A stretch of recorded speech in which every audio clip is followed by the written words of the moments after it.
The Faubourg is an enchanted helmet to the snob and a barber's basin to the non-snob. Every day we are told that the world is controlled by, quote, concrete, end of quote, desires, wealth, well-being, power, oil, etc. The novelist asks an apparently harmless question. Quote, what is snobism?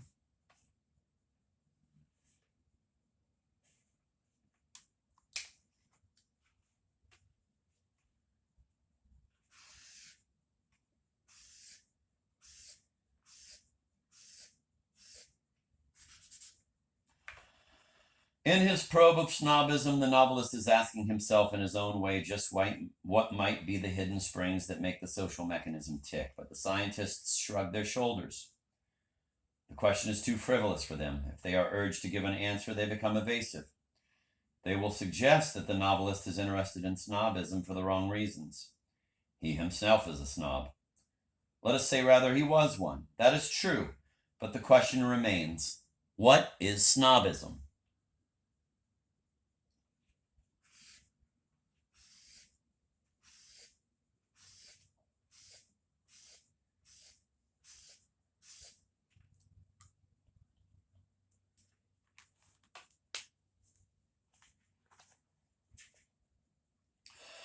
The snob seeks no concrete advantage. His pleasures and sufferings are purely metaphysical. Neither the realist, the idealist, nor the Marxist can answer the novelist's question. Snobism is the grain of dust that finds its way into the gears of, quote, science, end of quote, and throws it out of kilter.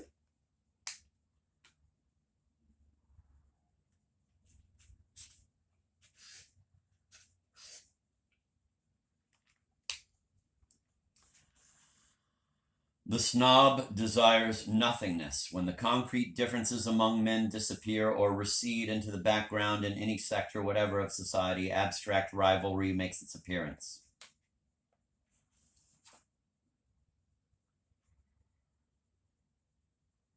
But for a long time it is confused with the earlier conflicts whose shape it assumes. The snob's abstract anguish should not be confused with class oppression. Snobism does not belong to the hierarchies of the past as is generally thought, but to the present, and still more to the democratic future. The Faubourg Saint-Germain in Proust's time is in the vanguard of an evolution that changes more or less rapidly all the layers of society. The novelist turns to the snobs because their desire is closer to being completely void of content than ordinary desires. Snobism is the caricature of these desires.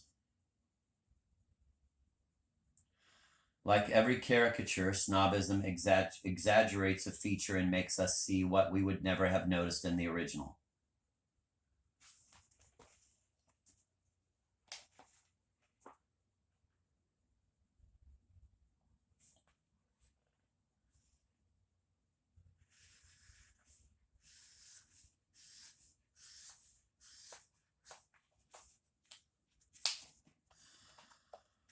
The Faubourg Saint-Germain is a pseudo-object and thus plays a privileged role in novelistic revelation. This role can be compared to that of radium in modern physics. Radium occupies a position in nature as limited as the Faubourg Saint-Germain in French society.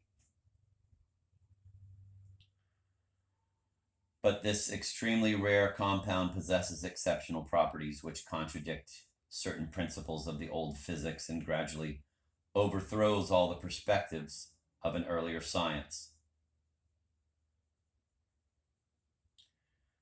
Similarly, snobism gives the lie to certain principles of standard sociology. It shows us motives for action never suspected by scientific thought.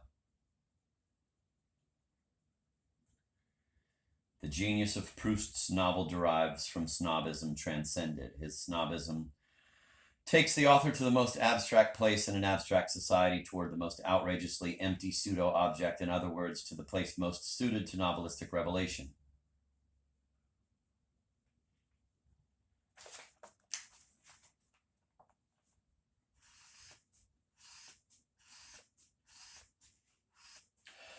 In retrospect, snobism must be identified with the first steps of genius. An infallible judgment is already at work, as well as an irresistible impetus.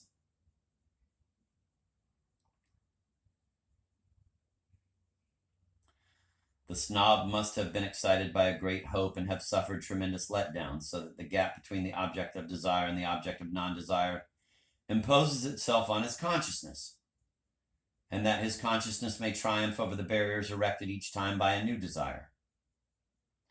After serving the author, the caricatural force of snobism should now serve the reader. In reading, we relive the spiritual experience whose form is that of the novel itself.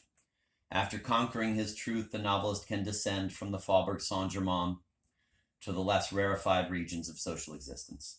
Like the physicist who extends to, quote, ordinary, end of quote, compounds, the facts he has learned from that, quote, extraordinary, end of quote, compound, radium. In most circles of middle and even lower class existence, Proust discovers the same triangular structure of desire, the sterile opposition of contraries, hatred of the hidden God, the excommunications and destructive taboos of internal mediation.